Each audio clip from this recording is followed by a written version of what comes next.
There are thresholds in your life that you do not recognize until you have crossed them. They are not grand archways or ceremonial gates, but quiet, unassuming things. A door left ajar. A question whispered into the dark. The fractional shift of weight on a mattress. For years, the threshold between my world and Julian's was a clearly marked thing.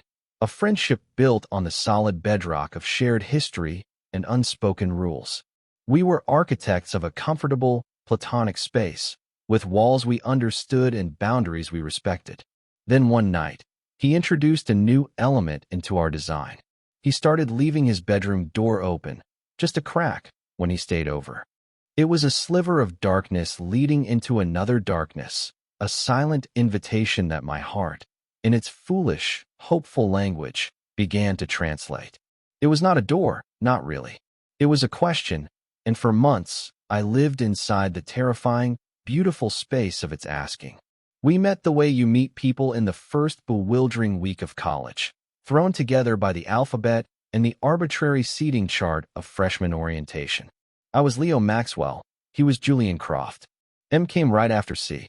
We sat next to each other in a cavernous, overheated auditorium, listening to a dean drone on about academic integrity and the student honor code. I was trying to fold myself into the seat, to become as small and unnoticeable as possible, a habit I had perfected over 18 years of being the quiet observer in the corner of every room. My camera, an old film Pentax my grandfather had given me, was a heavy, reassuring weight in my lap, a shield against the overwhelming newness of it all. Julian, on the other hand, seemed to absorb the energy of the room and reflect it back, brighter. He was all lean muscle and restless energy, a swimmer recruited on a full scholarship, and he carried the casual confidence of someone who had always known exactly where his body belonged in space.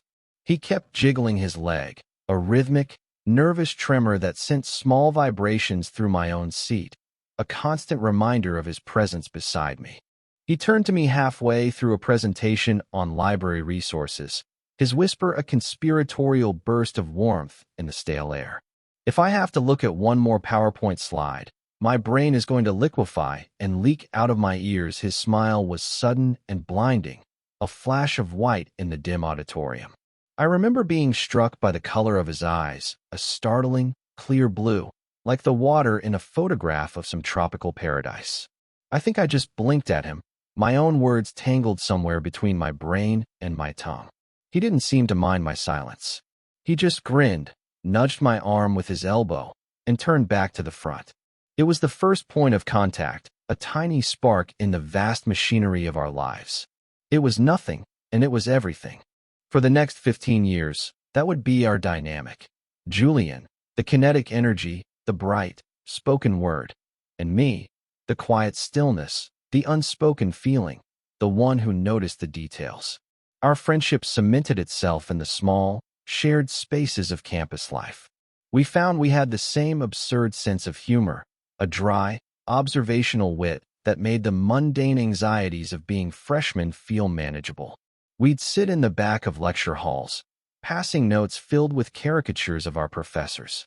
We'd spend hours in the dining hall, long after our trays were empty, talking about everything and nothing, his grueling swim practices, my long hours in the darkroom developing photos, the weird homesickness that ambushed you at unexpected moments, like when you smelled a certain type of laundry detergent. He was the only person who didn't seem to find my passion for photography strange or aloof. He'd look at my contact sheets, his head tilted, and point out things I hadn't even consciously noticed myself.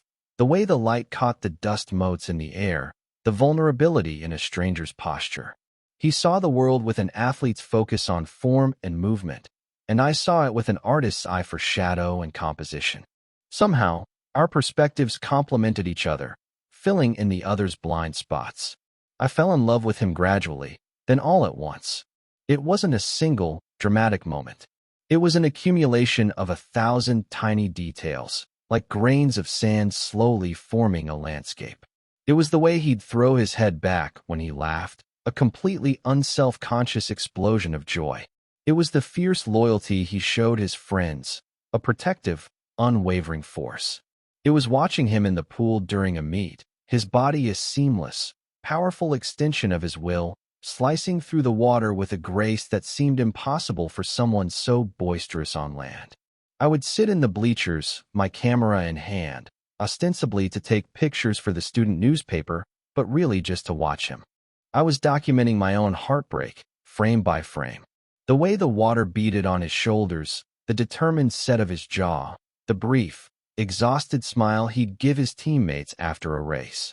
These images filled my portfolios and my sketchbooks, but more than that, they filled the quiet, hidden rooms of my own heart. I knew, of course, that it was a hopeless endeavor. Julian moved through a world of bright, beautiful women who were drawn to his easy charm and golden boy energy. He had a string of girlfriends throughout college, all of whom seemed lovely and smart and utterly, painfully, not me. I learned to play my part. I was the steadfast friend, the confidant, the one he came to for advice when a relationship hit a rough patch. I became an expert in emotional compartmentalization. I built a fortress around my feelings, a carefully constructed space where my love for him could exist safely, without ever threatening the architecture of our friendship.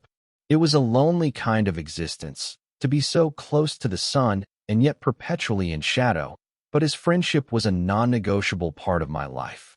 I would have taken any version of him I could get, and the role of best friend was a precious, painful consolation prize. I told myself it was enough. For years, it had to be. After graduation, we both ended up in the same city, a happy accident of job offers and geographic convenience. I found a small studio apartment that doubled as my workspace, light streaming through a large, north-facing window, perfect for my photography. Julian, who had landed a demanding but lucrative job as a software consultant, found a place a few blocks away. The patterns of our friendship simply shifted to fit the new landscape of our adult lives. Instead of late-night study sessions, we had Sunday brunches. Instead of complaining about professors, we complained about bosses. He was the one constant in a life that felt increasingly uncertain. He was my anchor, the fixed point in my shifting world. He'd show up at my door after a brutal week of travel, drop his bag, and collapse onto my couch, and the quiet space of my apartment would suddenly feel less empty, more alive. He was still Julian, still dating a succession of impressive women, and I was still Leo, the quiet observer, the keeper of a secret I had held for so long it felt like a part of my own anatomy, an extra, invisible organ that ached with a dull, constant pressure. I watched him fall in love, and I watched him get his heart broken. I was the one he called at 3 a.m. after a fight, the one who listened, who offered carefully neutral advice, who handed him a beer and let him rage or mourn without judgment. Each time, a treacherous, ugly little voice in the back of my mind would whisper, maybe this time. Maybe now he'll see, but he never did. He saw his best friend, his brother, his rock. And I would shove that hopeful, destructive voice back into its box and lock it tight. The friendship was too important to risk on the flimsy possibility of a maybe. The shift, when it came, was not a sudden earthquake, but a slow, tectonic slide. It began with Sarah. She was different from the others. More serious, more permanent. They dated for 2 years, moved in together, talked about rings and futures. Julian seemed genuinely, deeply happy in a way I hadn't seen before. He was calmer, more settled. And for the first time, the ache in my chest subsided into a kind of peaceful resignation. Seeing him happy, truly happy, was enough. I convinced myself of it. I learned her favorite coffee order. I helped them move a heavy bookshelf into their new apartment. I played my part at dinner parties. I was happy for him. I was. But there was a new kind of distance between us, a formal boundary that hadn't existed before. Our time together was scheduled, shared. The spontaneous, easy intimacy of our friendship was being replaced by something more structured, more adult. I was losing him, not to a fight or a disagreement, but to the simple, inexorable pull of a life being built with someone else. Then, it all fell apart. I got the call on a Tuesday night. It was just one word, my name, spoken in a voice I barely recognized. It was hollowed out, broken. Leo. I was in my apartment in 5 minutes. The place he had shared with Sarah was a landscape of emotional shrapnel. A half-packed box on the floor, a framed photo turned face down on the counter. Julian was sitting on the edge of their bed, staring at a wall, his shoulders slumped in a way I had never seen. He looked like a grand, stone statue that had been pushed off its pedestal, all his strength and confidence shattered. He told me the story in fractured pieces. It wasn't one big thing, but an accumulation of small things, a slow erosion of their foundation until the whole structure had collapsed under its own weight. She was gone. She had packed a bag and left while he was at work. He didn't cry, not at first. He just sat there, encased in a shell of shock. I did the only thing I knew how to do. I stayed. I made him coffee he didn't drink. I ordered food he didn't eat. I sat with him in the silence, a quiet, grounding presence. That night, he couldn't bear to be in there, in his bed. He asked if he could sleep on my couch. Of course, I said. Of course. It felt like a return to our college days, a familiar pattern reasserting itself in the face of crisis. He arrived with a duffel bag and the haunted look of a refugee. He didn't speak much. He just collapsed onto my sofa, pulled a throw blanket over himself, and faced the cushions. I went into my bedroom, closed the door, and lay in the dark, listening to the unfamiliar sound of his breathing in my living room. It was a sound both comforting and agonizing, a reminder of his proximity and the unbridgeable gulf between us. That one night turned into a week, then two. He would go to his apartment during the day to sort through things, to pack up Sarah's belongings into boxes, but he couldn't sleep there. He said the silence was too loud. My small apartment became his sanctuary, a neutral territory free from the ghosts of his failed relationship. The couch was old and lumpy, far too short for his 6'2" frame, but he never complained.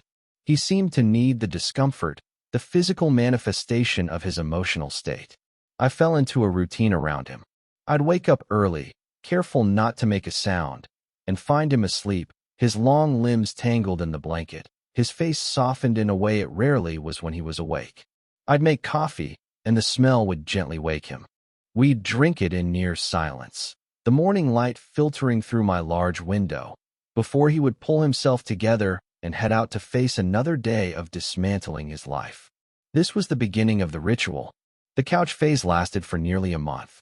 I watched him slowly begin to heal, the way a photograph develops in the chemical bath, an image slowly emerging from the murky gray. The color started to return to his face. The hollows under his eyes became less pronounced. He started eating again, started talking about work, about anything other than her. And I was there, a constant, quiet presence. I was his witness. I absorbed his pain without judgment, and my small apartment became a vessel for his grief. I knew this was temporary. I knew that soon he would be ready to return to his own bed, his own life, and our friendship would settle back into its familiar, comfortable shape. The thought filled me with a strange mixture of relief and a profound, aching sadness. Then, one night, the ritual changed. He came home from work later than usual, looking utterly depleted. The physical and emotional toll of the past month had finally caught up to him. He swayed slightly as he dropped his bag by the door. "Leo," he said, his voice rough with exhaustion. I can't do the couch tonight. My back is killing me." He looked at me, his blue eyes clouded with a weary vulnerability I had never seen before. "Your bed is big enough for two, right? I promise I won't snore." My heart performed a frantic, painful maneuver in my chest, a sort of flip and plummet. My bedroom, my bed, was my most private space. It was the one place that was entirely mine, untouched by the long, complicated shadow of my feelings for him. To have him there felt like a violation of the treaty I had signed with myself years ago. But I saw the deep, bone-weary exhaustion in his face. I saw the desperate need for simple, uncomplicated comfort. And I was, before anything else, his friend. Denying him would have been a cruelty, a selfish act of self-preservation that felt unthinkable in that moment. "Yeah," I heard myself say, my voice sounding unnaturally calm. "It's fine."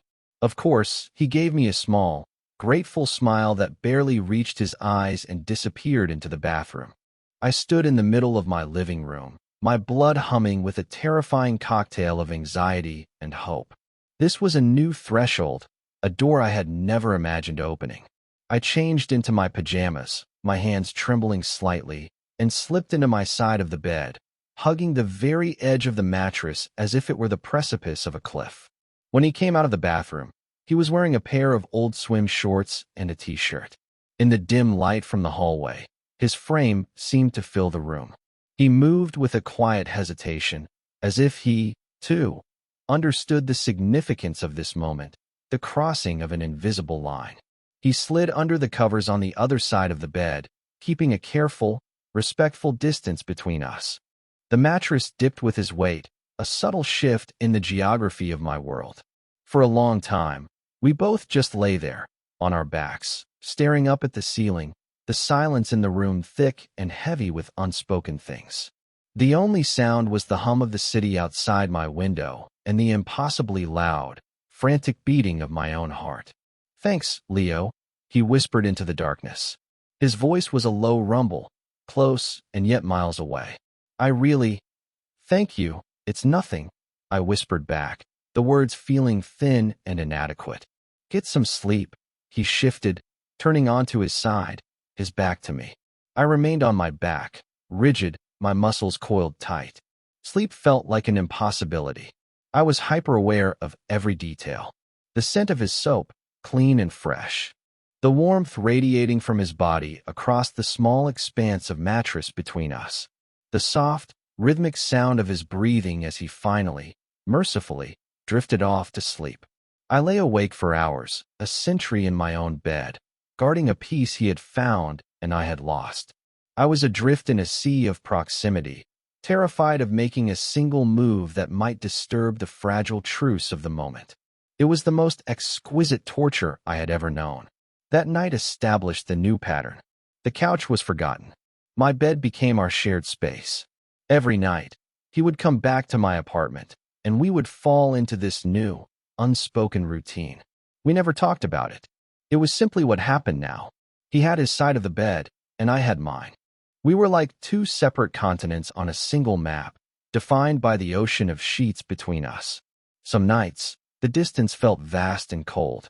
Other nights, in the deep darkness, a hand might brush against another, or a foot would graze a leg, and the contact would send a jolt through my entire system, a flash of lightning in the quiet dark. I would freeze, holding my breath, waiting for him to pull away. But he never did. The touch would linger for a moment, a point of accidental, searing contact, before one of us would shift, and the connection would be broken. And then came the door. After about a week of sharing the bed, I noticed it. I would go to bed first, as he often stayed up later, scrolling through his phone or watching something on his laptop in the living room. I would close my bedroom door, as I always had. But when I woke up in the morning, the door would be slightly ajar. Just a crack. A sliver of light from the living room would be cutting across the floor. At first, I thought I had just not closed it properly. But it happened the next night, and the night after that. He was opening it when he came to bed. He was leaving a pathway, a connection, between his space and mine. It was such a small thing, a door not quite latched.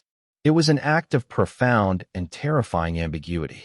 It had 1,000 possible interpretations, and my mind, a frantic and hopeful detective, examined every single one. Was it a practical gesture? Maybe he was afraid of the dark, a ridiculous thought for a man like Julian. Maybe he was claustrophobic. Maybe he wanted to be able to hear if I called out, though I couldn't imagine why I would. Or maybe, and this was the interpretation that made my heart ache, maybe it was something more. Maybe it was a signal. A subconscious act of reaching out, of dismantling the very walls I had so carefully constructed around myself. The open door became a symbol of this new, undefined space we were living in. A space that was not quite friendship, and certainly not romance. It was a liminal, breathless place of possibility, and it was tearing me apart. My photography became my only outlet, the only place I could process the overwhelming influx of feeling. I started a new series, focusing on doorways, windows, thresholds. I shot pictures of old, peeling door frames in abandoned buildings, of light spilling through a keyhole, of curtains stirring in a window left open to the night air. I was trying to capture the feeling of being on the edge of something, the tension between inside and outside, known and unknown. My work had never been more focused, more emotionally charged. I was pouring all my unspoken yearning, my confusion, and my hope onto silver gelatin paper in the quiet, red-lit solitude of my darkroom. The images were stark and lonely, but they were honest. They were portraits of the door Julian kept leaving open. The nights continued, each one a study in subtle shifts. The space between us and the bed began to shrink, almost imperceptibly. It was a slow, glacial drift. One morning I woke up and his arm was thrown across my waist, his hand resting lightly on my hip. He was fast asleep, his face buried in the pillow next to mine, his breath warm against my neck. I lay there, completely still, for what felt like an eternity. I studied the curve of his eyelashes against his cheek, the relaxed line of his mouth. This was a fantasy I had entertained in my most private, foolish moments, and now it was real. It was a terrifying, fragile reality that I was afraid to breathe on, lest it shatter. I didn't move until his own breathing began to change, signaling his slow ascent into wakefulness. Just before his eyes opened, I gently, carefully, lifted his arm and slid away, putting the safe, familiar distance back between us. When he woke up, he stretched and yawned, completely oblivious. Or so I told myself. This became another part of the ritual. We started sleeping closer. Sometimes we would end up tangled together, our limbs intertwined in the unconscious choreography of sleep. Sometimes I would wake up with my head on his chest, the slow, steady rhythm of his heartbeat a deep, resonant drum beneath my ear. He never mentioned it. He never acknowledged the growing physical intimacy between us. In the bright, clear light of morning, we would separate, make coffee, and talk about our days as if we were just roommates, just friends. The plausible deniability of it all was a brilliant, maddening construct. As long as it happened while we were sleeping, it didn't count. It was an accident, a byproduct of sharing a small space.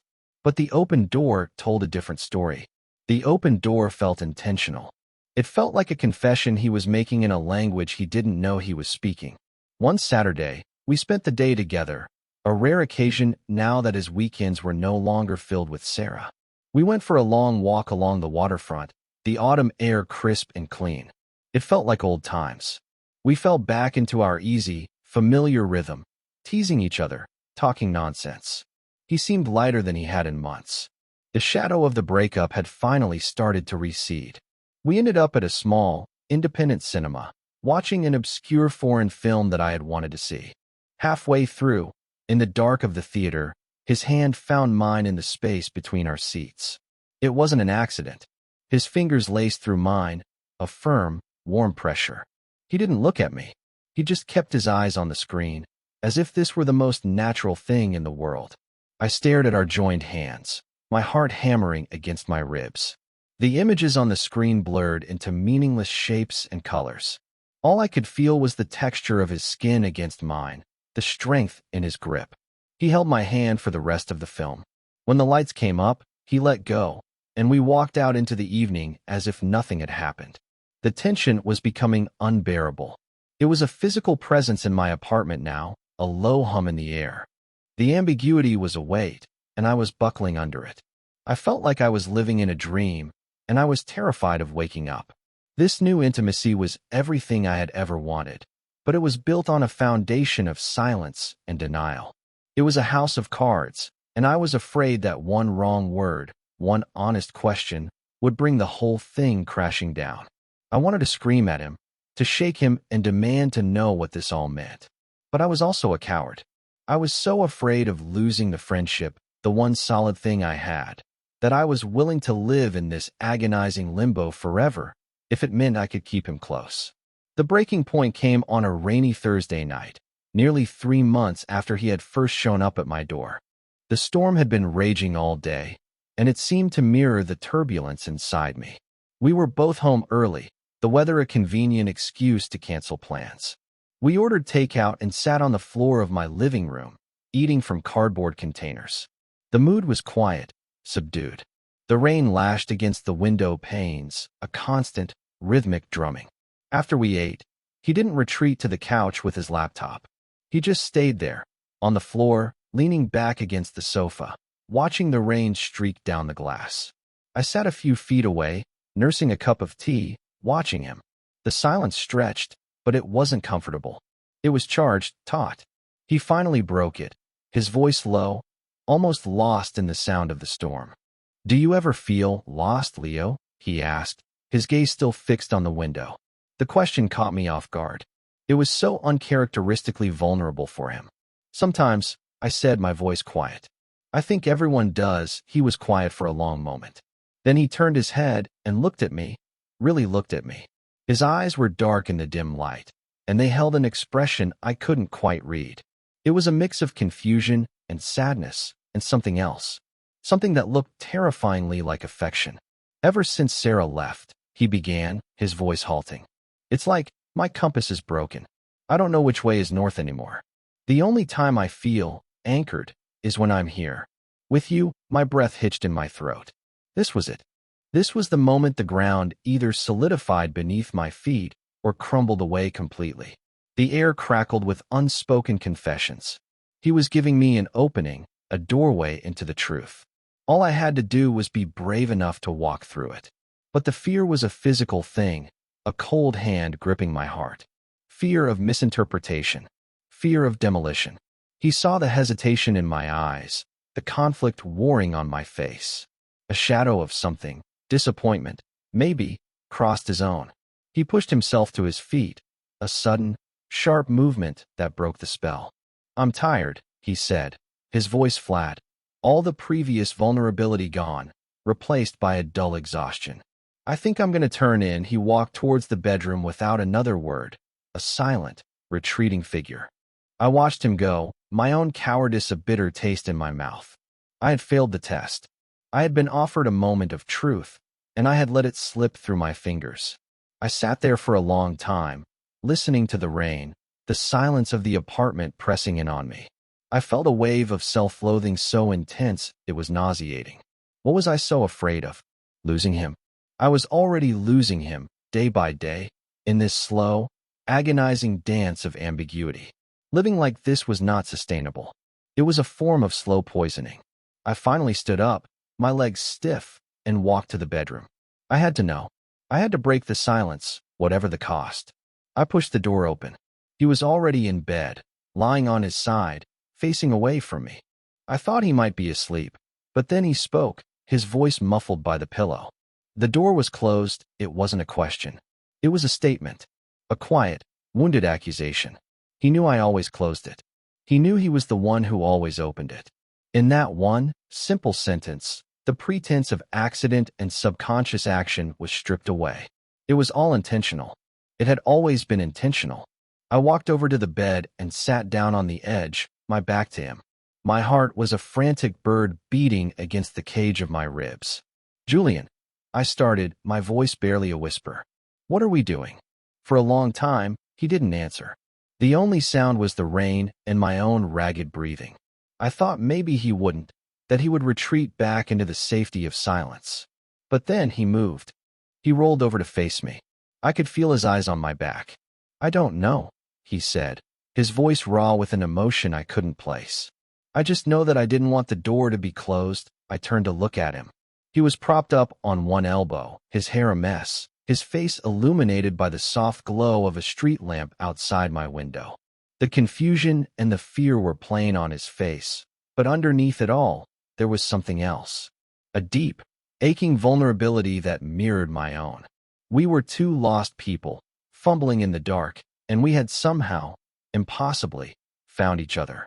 "Would it be okay?" he whispered, the words so quiet I almost didn't hear them over the storm. "Would it be okay if I kissed you?" The question hung in the air between us, fragile and momentous. It was not a demand. It was a plea. It was him, for the first time, laying down all his defenses, handing me all the power. It was the ultimate act of trust. All the years of silent yearning, of hopeless pining, of carefully guarded friendship, all came rushing to the surface. The fear was still there, a cold whisper in the back of my mind, but it was drowned out by a wave of something else, something so powerful and overwhelming it felt like coming home. I didn't answer with words. I couldn't. I simply leaned forward, closing the small distance between us, and pressed my lips to his. It was not a kiss of passion or fire. It was a kiss of quiet reverence, of profound relief. It was soft and tentative, a question and an answer all at once. It tasted of rain and salt, and the end of a long, lonely wait. It was the feeling of a door finally, gently, clicking shut behind you, and knowing, for the first time, that you were in the right room. The aftermath of a storm is a strange and quiet thing. The world feels washed clean, but the evidence of the tempest is everywhere, in the fallen leaves, the saturated earth, the stillness in the air. The morning after our kiss was like that. We woke up tangled together, the way we often did, but this time, it was different. There was no pretense of accident. When I opened my eyes, he was already awake, watching me, his expression unreadable. The air was thick with a new kind of silence, not the comfortable quiet of friendship or the charged tension of ambiguity, but the fragile, uncertain silence of the morning after a confession. He pulled away first. He sat up, running a hand through his already messy hair, and didn't meet my eyes. I should get some coffee, he mumbled, and swung his legs out of bed. He moved with a stiff, unnatural caution, like a man walking on a freshly frozen lake, testing its strength. I watched him leave the room, and a cold dread began to seep into the warm space he had left behind. The kiss had felt like a destination, but now I was terrified it had only been a momentary stop on a journey to somewhere I didn't want to go. I had thought crossing the threshold would lead to clarity, but instead, I found myself in a new, more confusing room, the doors and windows all fogged over. The next few days were a masterclass in avoidance. Julian became a ghost in my apartment. He was there, physically, but his spirit, the bright, kinetic energy that was so essentially him, was gone. He left for work before I was fully awake and came home late, long after I had retreated to the bedroom. He claimed he was swamped with a project, and maybe he was, but I knew it was more than that. The easy intimacy we had built over the past few months vanished. He started sleeping on the far edge of the bed again, a rigid sentinel, a vast, cold territory of sheet between us. The bedroom door was now left wide open, not as an invitation, but as an escape route, a declaration that there were no more secrets to hide and no more boundaries to test. It was a hollow, mocking gesture. The silence was a corrosive acid, eating away at the fragile hope that had bloomed in me. My mind became a tormentor, replaying the kiss over and over, analyzing it from every angle. Had I imagined the tenderness? Had I misinterpreted the vulnerability in his question? Maybe it had been a mistake. A moment of grief-fueled confusion on his part, a desperate reach for comfort that he now regretted. I felt a fool. I had let 15 years of carefully constructed patience crumble in a single moment of weakness. I had traded the certainty of his friendship for this agonizing uncertainty. The pain of it was sharper and more acute than the dull, chronic ache of my unrequited love had ever been. This was the pain of something given and then immediately taken away. I tried to act normal, to fall back into our old rhythm, but the foundation had shifted beneath our feet. Our conversations were stilted, full of landmines we both carefully navigated around. We talked about the weather, about work, about a new restaurant that had opened down the street. We talked about anything and everything except the one thing that mattered, the one thing that sat between us like a third person in the room. The ghost of that rainy Thursday night kiss haunted every interaction, every shared silence. I was losing him, and I was losing myself in the process, becoming a tense, anxious version of the person I used to be. After a week of this Cold War, I couldn't take it anymore. The not knowing was worse than any possible rejection. I found him in the kitchen one evening, staring into the open refrigerator as if the answers to the universe were hidden behind a carton of milk. My heart was pounding, but I forced my voice to be steady.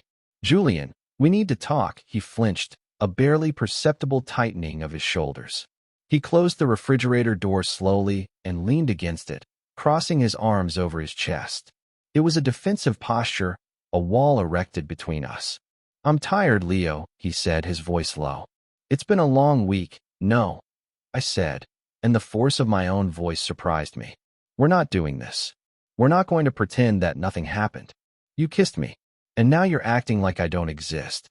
You owe me an explanation." The words hung in the air, sharp and accusatory. I hadn't meant for them to sound so harsh, but the frustration and hurt of the past week had finally boiled over. He looked at me then, and his eyes were filled with a misery that stunned me into silence. He looked cornered and lost and profoundly, deeply sad. "I know," he whispered. "I'm sorry. I'm so sorry, Leo. I'm so confused." "Confused about what?" I pressed, my anger softening slightly in the face of his obvious pain.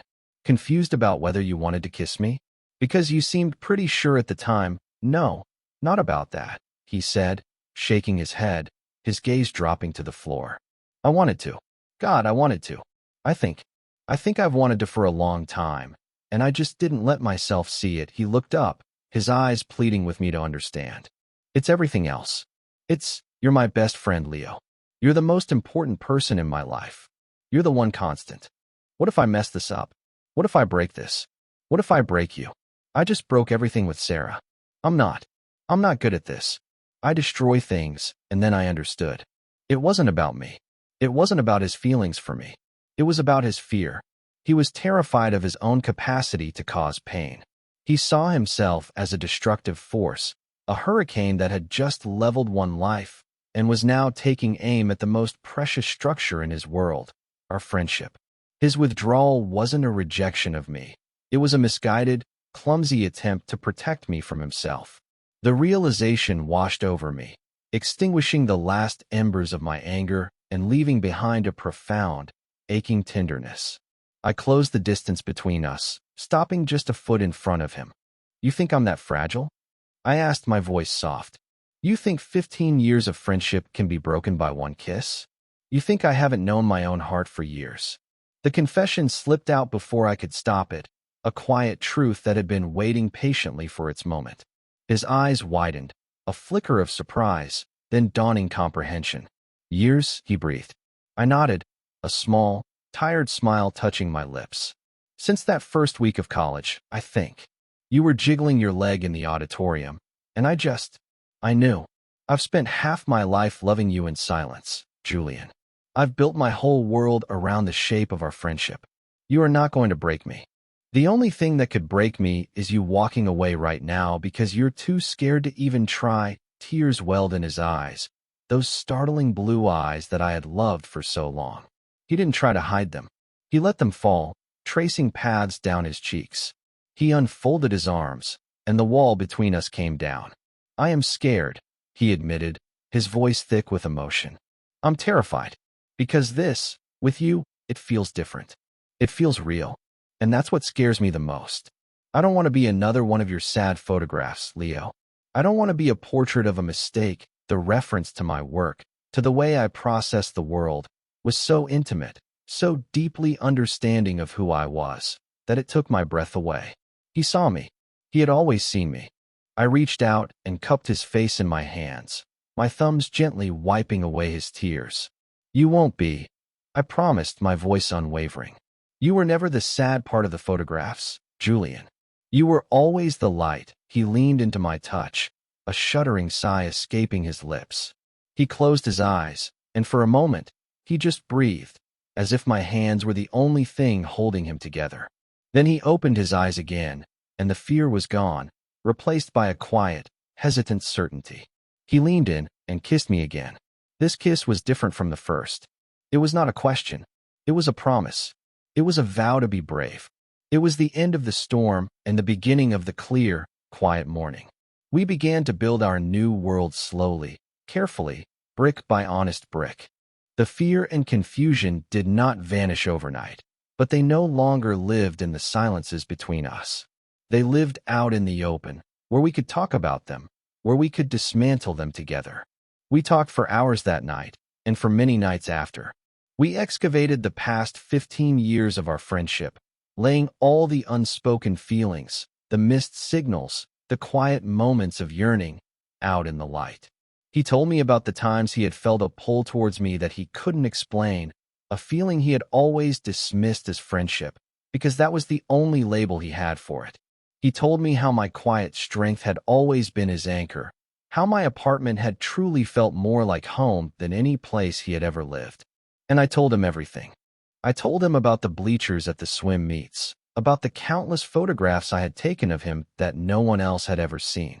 I told him about the ache of watching him with other people and the quiet resignation I had made my peace with.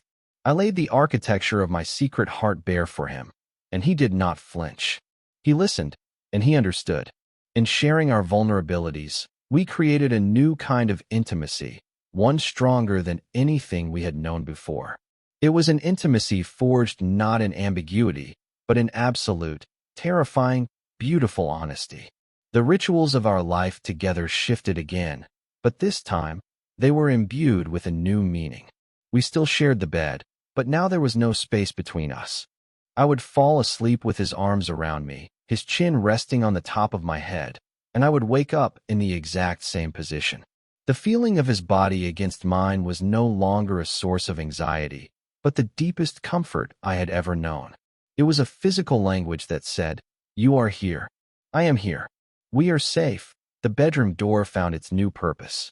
At night, when we were both ready for sleep, one of us would walk over and close it, a soft, definitive click that sealed us into our own private world. The closed door was no longer a barrier. It was a boundary that we drew together, a statement that said the space inside this room was ours, sacred and protected. The question had been answered. We were both on the same side. He never officially moved in. There was no grand discussion or packing of boxes. He just stayed.